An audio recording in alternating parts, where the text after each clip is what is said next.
Welcome Anjum की kitchen में welcome. मेरे प्यारे दोस्तों, अगर आप मेरे साथ खाना बनाना चाहते हैं तो जल्दी से थम्स अप दीजिए, बेल आइकन दबाइए ताकि आपको न्यू नोटिफिकेशन मिलते रहें और मेरे चैनल को सब्सक्राइब करिए। आदाब दोस्तों, चलिए आज बनाते हैं हम चॉकलेट मॉइस्ट केक, जो कि बहुत आसान तरीके से हम आपको बनाना बताएंगे और जो बेइंतहा मज़ेदार और डिलीशियस बनेगा। तो चलिए बनाते हैं। तो दोस्तों, हम बना रहे हैं मॉइस्ट चॉकलेट केक। हर केक जब भी आप बनाएं तो फर्स्ट स्टेप आप ये करें कि जिस भी टिन में आपको उसे बेक करना है उसे आप सबसे पहले ग्रीस कर लें। तो यहाँ पर हम बटर पेपर का इस्तेमाल करने वाले हैं, और अगर आपके पास बटर पेपर नहीं है तो आप इस तरीके से ग्रीस करें, बटर से या आप तेल से, और उसके ऊपर आप थोड़ा सा आटे को छिड़क दें। तो यहाँ पर हम बटर पेपर इस्तेमाल कर रहे हैं, इसलिए हम आटे को नहीं छिड़केंगे, और इसके ऊपर फिर से हम थोड़ा सा बटर और लगा देंगे ताकि हमारा जो केक है वो बिल्कुल भी गुंजाइश ही ना रहे कि वो जले। तो ये हो गया, साइड में भी अच्छे से लगा देंगे। तो चलिए, हमारा जिसमें हम बेक करने वाले हैं वो टिन बिल्कुल भी रेडी है, इसे हम साइड में रख देते हैं। तो दोस्तों, आज हम मॉइस्ट चॉकलेट केक बना रहे हैं, उसके लिए हमारे मेजरमेंट कुछ यूँ हैं। तो ये जो मेजरमेंट वाला कप आता है, इस मेजरमेंट कप से हमने सारी चीज़ों को नापा है। आप अपने घर का कोई भी कप इस्तेमाल कर लें, कोई भी एक मेजरमेंट रख लें। तो इस कप से हम आपको मेजरमेंट बता रहे हैं। तो यहाँ पर हमने 2 अदद अंडे ले लिया है। यहाँ पे हम ले रहे हैं 1 कप भर के ऑयल। आप कोई भी रिफाइंड ऑयल ले लीजिए जिसमें स्मेल ना हो। आप इस जगह पे बटर को भी इस्तेमाल कर सकते हैं पिघाल के। तो ये चला गया। यहाँ पे हम ऐड कर रहे हैं 1 कप कैस्टर शुगर। आप इस जगह नॉर्मल शुगर, दानेदार शुगर भी ले सकते हैं। इसका मेजरमेंट कुछ यूँ रहेगा कि जितनी शक्कर उतना ही आपका ऑयल रहेगा, मतलब हमने 1-1 कप दोनों को ले लिया है। ये चला गया इसमें। यहाँ पे हमने 1/4 कप कोको पाउडर लिया है, तो ये भी इसमें चला गया। अब हम यहाँ पे डाल रहे हैं खुशबू के लिए वेनिला एसेंस। अगर आप चाहें तो वेनिला डालें, आप चाहें तो कोई दूसरा इस्तेमाल भी कर सकते हैं, रोज़ वगैरह, लेकिन इस मॉइस्ट केक में, चॉकलेट मॉइस्ट केक में वेनिला का एसेंस बहुत ही अच्छा जाता है। तो ये हमने 1 टीस्पून यहाँ पे डाल दिया। चलिए, अब जल्दी से हम इसे कर लेते हैं ग्राइंड और फिर आपको बताते हैं। तो लीजिए, हमने इसे ब्लेंड कर लिया है। आपको उस वक्त तक इसे ब्लेंड करना है जब तक आपकी जो शक्कर है वो घुल ना जाए। तो यहाँ आप देख सकते हैं कि शक्कर देखिए बिल्कुल अच्छे से घुल गई है, दाने नज़र नहीं आ रहे हैं। तो चलिए, इसे हम अपने बाउल में निकाल लेते हैं।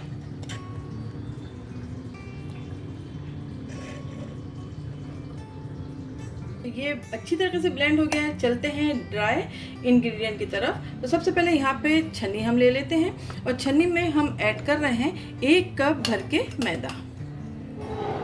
तो यहाँ पे मैदा चला गया 1 कप। यहाँ पर हम 1/3 कप, मेजरमेंट के जो हिसाब होता है उसे 1/3 कप हम यहाँ पे डाल रहे हैं आटा, कॉमन आटा जिससे हम चपाती रोटी बनाते हैं। यहाँ पे हम ले रहे हैं 1 टेबलस्पून के करीब बेकिंग पाउडर।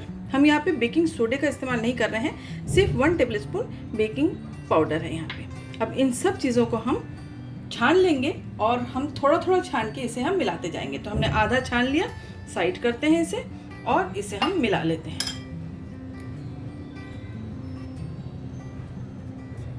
चलिए, यहाँ पर दोस्तों हम फोल्ड वगैरह जो होता है कि आप कट एंड फोल्ड करें, कट एंड फोल्ड करें, वो मेथड हम यहाँ पे इस्तेमाल नहीं कर रहे हैं। बस आपको नॉर्मल इसे मिक्स कर देना है, अच्छी तरीके से मिक्स करना है। आप यहाँ पर विस्क का इस्तेमाल भी कर सकते हैं ताकि कोई लम्स ना रहे। तो ये हो गया। अब जो बचा हुआ आधा था इसे हम फिर से छान लेते हैं।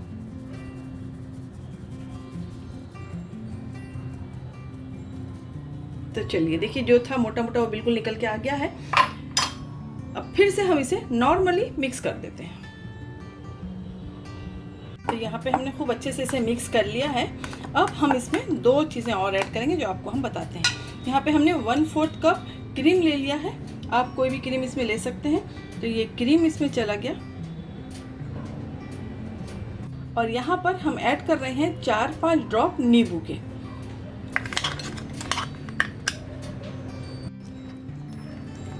चलिए, अच्छे से इसे हम मिक्स कर लेते हैं, नींबू के 4-5 ड्रॉप को और इस क्रीम को। तो चलिए, हम अपने बेकिंग टिन में इसे डाल देते हैं, और जब हम इसे डाल रहे हैं उस वक्त हमने जो ओवन है उसे हमने 10 मिनट पहले प्रीहीट कर लिया है।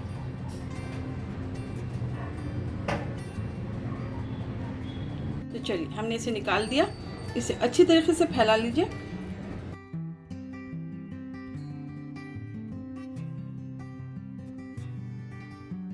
बस अब हम इसे टैप कर देंगे। तो चलिए ये तो रेडी हो गया। अब हम इसे ओवन में रख रहे हैं 180 डिग्री पे 20 मिनट्स के लिए। अगर आप इसे कढ़ाई, फ्राई पैन या कुकर में बना रहे हो तो उस चीज़ को आप 10 मिनट तक मीडियम आंच पे गरम कर लें और उसके बाद इसे लो फ्लेम पे आप पकाएं 40 से 45 मिनट तक। तो ये देखिए दोस्तों, बहुत अच्छी तरीके से हमारा केक बेक हो चुका है और इसे हमें गरम गरम ही निकालना है, ठंडा नहीं होने देना है, क्योंकि हम इसके ऊपर पोर करने वाले हैं गनाश को। तो दोस्तों इसे हम 2 हिस्सों में डिवाइड कर लेंगे, क्योंकि ये मॉइस्ट केक है तो हमें इसके बीच में भी गनाश को डालना है। तो बड़ी एहतियात के साथ आप इसके 2 हिस्से कर लें। अगर आपका केक जो है उसकी हाइट ज़्यादा है तो आप 3 भी कर सकते हैं। तो ये देखिए दोस्तों, हमने यहाँ पे उसे 2 हिस्सों में तकसीम कर लिया है, डिवाइड कर लिया है। तो जो नीचे वाला हिस्सा है उस पर हम डाल देते हैं गनाश। और ये जो गनाश है इसका तरीका बहुत ज़्यादा आसान है। हमने कंपाउंड चॉकलेट ले लिया था, उसमें हमने थोड़ा सा क्रीम मिलाया और उसे हमने गर्म कर लिया। तो हमें गरम गरम में ही डालना है। इस तरीके से हम पोर कर देंगे इसे। तो चलिए हमने यहाँ चॉकलेट लगा दिया और दूसरा पार्ट जो है बड़ी एहतियात से हम इसे यहाँ रख देंगे। बचा हुआ गनाश भी इस पर हम डाल देते हैं। बहुत प्यारी खुशबू आ रही है और बहुत ही टेस्टी बना है ये केक। ज़रूर बनाइए, बहुत आसान तरीके से बना है। चलिए इसे थोड़ा सा हम फैला देते हैं और इसके बाद फैलाने के बाद इसे हम फ्रिज में रख देंगे ठंडा होने के लिए। तो कम से कम हम आपसे आधे या 1 घंटे के बाद मिलते हैं और आपको इसको कट करके दिखाते हैं। तो दोस्तों बहुत ही मज़ेदार से केक रेडी हुआ है। थोड़ा सा खूबसूरती के लिए हम इस पर डाल देते हैं हमारे चॉकलेट के चिप्स।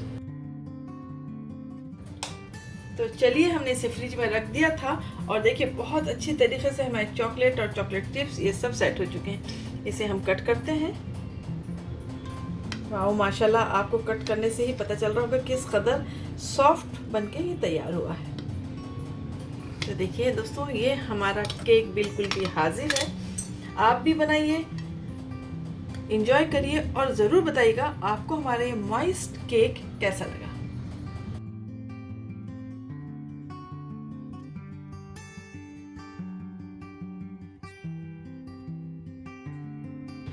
तो दोस्तों बनाइए और बताइए, एंजॉय करिए। आपसे गुजारिश करती हूँ कि आप हमारे चैनल को सब्सक्राइब करिए, बेल आइकन भी ज़रूर दबाइए। आप हमें फॉलो कर सकते हैं इंस्टाग्राम और फेसबुक पे anjums.kitchen पे। तो फिर मिलते हैं एक अच्छी सी मज़ेदार सी रेसिपी के साथ। अपना ख्याल रखिए और दुआओं में हमें याद रखिए।